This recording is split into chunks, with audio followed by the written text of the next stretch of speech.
Fire! The sky was ablaze with fire. Songwani's world turned red. She lay weakly on the bed and watched the fire spread to the side of her bed. Her bed was ignited. First, the blanket, the pillow, her long hair, and then her hands. It hurt.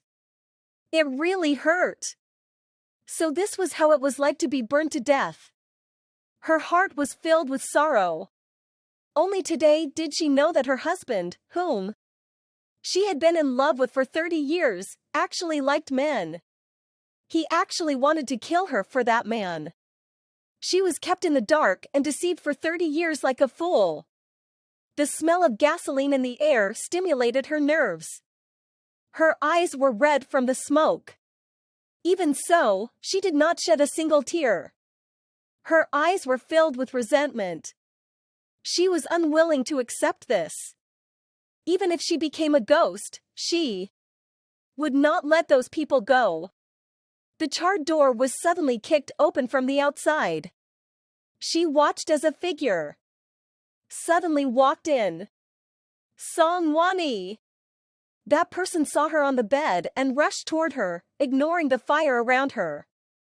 He rushed toward her with anger and worry. Woo Chin-jin! Songwani could no longer make a sound and suddenly shed a tear when she saw him.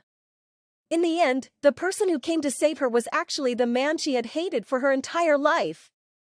Suddenly, a burning cabinet fell in the man's direction. Under Songwani's terrified gaze, Woo Chin-jin was smashed to the ground. His legs were caught in the fire. He raised his head, not caring about the injuries on his body. He staggered to her side with pure determination. Songwani's eyes were blurred by tears. She wanted him to go, to save himself, but she could not. She could not even move her fingers. After so many years of torture, she had become almost inhuman. Woo Chin-jin used his hands to extinguish the flames on her body and carefully carried her. Be good, don't cry. I'll take you out now. When he got up, his body swayed. Blood dripped from his legs and was evaporated by the surrounding flames. He did not care at all. He used his body to block the flames and took her step by step to the door. Songwani whimpered. It was the first time she saw this man in such a sorry state. The hair on his head had been burned bald, and his body was full of wounds. His face was also burned beyond recognition. However, he had really brought her out. As soon as he stepped out of the room, he immediately knelt on the ground. His legs could no longer move, but he still protected Songwani in his arms. He held her tightly as if she was a precious treasure. At this moment, Songwani felt as if the sky had collapsed. The entire world had collapsed the moment the man appeared. She cried so hard that she could not make a sound.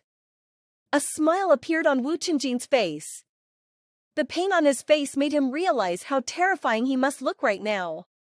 He smiled and said, "What are you crying for? Did I scare you?